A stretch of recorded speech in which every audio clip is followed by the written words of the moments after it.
આજે ક્વેસ્કોપના મેનેજમેન્ટ કંપનીના સીઈઓ લોહિત ભાટિયા અને કંપनीના CFO Neeraj Jain. Lohit sir, Neeraj sir, स्वागत है सीएनबीसी बाजार पर। सर, नंबर्स के साथ शुरुआत करना चाहेंगे, क्या आउटलुक आप देना चाहेंगे क्वार्टर 4 FY26 और फुल ईयर 26 की अगर बात करें तो अर्निंग्स के ऊपर? देखिए, सबसे ज़रूरी तो ये है कि FY26 में क्वेस्ट कॉर्प ने अपने लिए एक फाउंडेशन बनाने की कोशिश की थी हमारे डीमर्जर के बाद।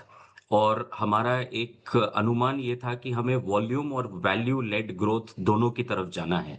इस पूरे फाइनेंशियल ईयर में हम लोग वो हूबहू कर पाए हैं। अगर आप हमारे नतीजों में देखिए तो 4% का इजाफा, लगभग 19,000 नए लोग नेट ऐड हुए हैं, 26,000 लोग हमारे जनरल स्टाफिंग बिजनेस में नेट एडिशन हुए हैं इस साल में।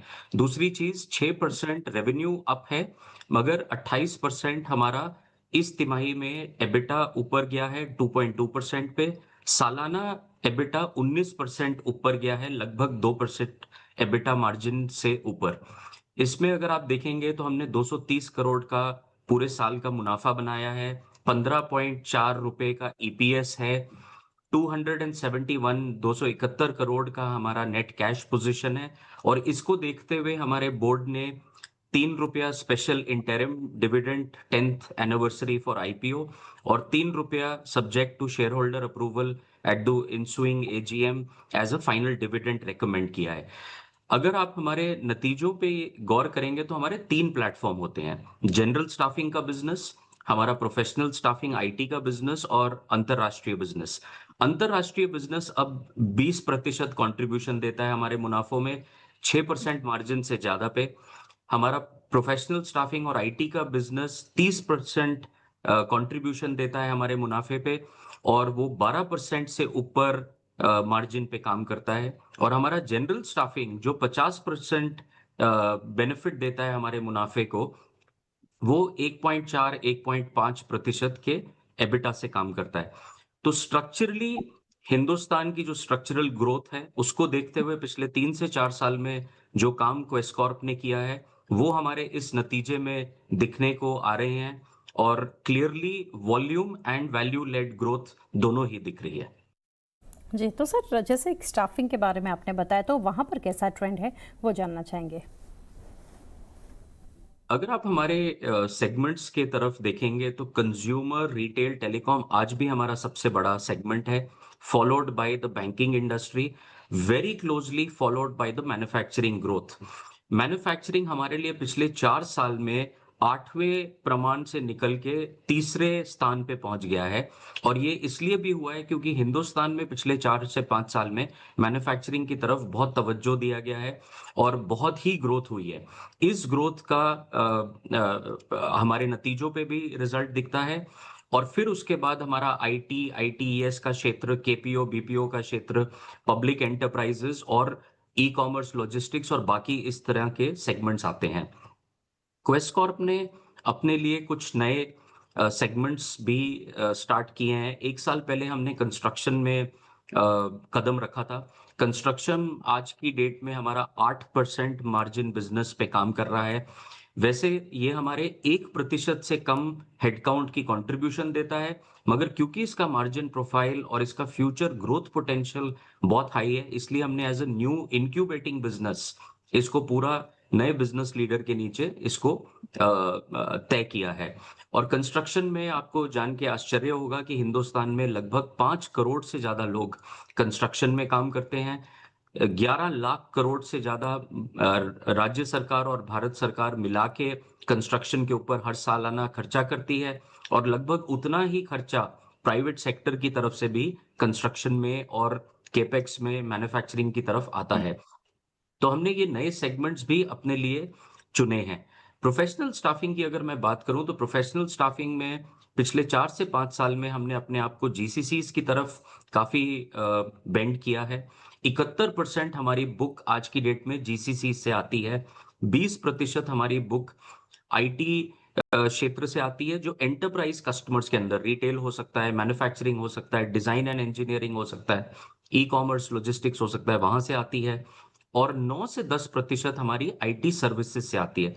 तो अगर आप क्वेस्ट कॉर्प की ओवरऑल बुक देखेंगे, हिंदुस्तान का number 1 staffing company and workforce management company, विश्व का चौथे नंबर का स्टाफिंग कंपनी। लेकिन अगर आप देखेंगे तो डाइवर्सिफिकेशन पिछले कुछ सालों में काफी हद तक क्वेस्ट के अंदर हुआ है और आने वाले समय में जिन सेगमेंट्स में ग्रोथ की उम्मीद है, उस पे हम अभी भी अपना इन्वेस्टमेंट जारी रख रहे हैं। जी, और lastly Lohit sir, Neeraj sir, आप दोनों से जानना चाहेंगे जनरल स्टाफिंग की अगर बात करें, हेड काउंटर पिछले 3 क्वार्टर्स में एक रेंज बाउंड रहता देखा, तो वहां पर कैसा ट्रेंड आप देख रहे हैं करंटली? ग्रोथ टारगेट क्या है इसके लिए? आप सही सवाल पूछ रहे हैं। जब हमने ये साल FY26 शुरू किया था, तो हमारा अनुमान था कि हम 45 से 50 हज़ार के करीब हमारे अपने अनुमान के हिसाब से हमें करना चाहिए था। साल के अंत तक आते-आते देखा है कि हमने 26 हज़ार हमारे जनरल स्टाफिंग में किया है, 7 हज़ार एक हमने जो प्रोजेक्ट हमारा माइलस्टोन बेस्ड था जिसको हमने बंद किया, तो नेट ग्रोथ अगर आप ईयर टू ईयर डेट देखेंगे तो 19 हज़ार की आई है। लेकिन अगर आप इसमें परफॉर्मेंस को तिमाहियों के हिसाब से देखेंगे तो फर्स्ट एंड सेकंड तिमाही में ग्रोथ काफी अच्छी थी। सेकंड तिमाही के अंत में भारत सरकार ने जीएसटी 2.0 लॉन्च किया। थर्ड तिमाही में लेबर कोड आया और फोर्थ तिमाही में बहुत सारे ग्लोबल फैक्टर्स और स्टेट इलेक्शंस आए जिससे सप्लाई पे भी बहुत फर्क पड़ा। इसके कारण पिछले 6 से 7 महीने एक्चुअली स्ट्रक्चरली बहुत कुछ हुआ है इंडियन इंडस्ट्री में और हमारी कंपनी बिल्कुल एक प्रकार से इंडियन इकोनॉमी और स्ट्रक्चरली इंडिया की ग्रोथ स्टोरी और एम्प्लॉयमेंट स्टोरी के साथ जुड़ा हुआ है। उसका नतीजों पे हमारे भी नजर दिखा है हेड काउंट में। लेकिन अगर हम आने वाले सालों की बात करें, अब ये सारी स्ट्रक्चरल स्टोरीज, ये सारी चेंजेस पॉलिसीज में हो चुकी हैं और हमारा जो पोस्ट डी मर्जर ये साल गुजरा है जिसमें हमने फाउंडेशनली कुछ चीजें हासिल करनी थी। मैं चाहूंगा नीरज भी हमारे बैलेंस शीट के बारे में कुछ बात करें।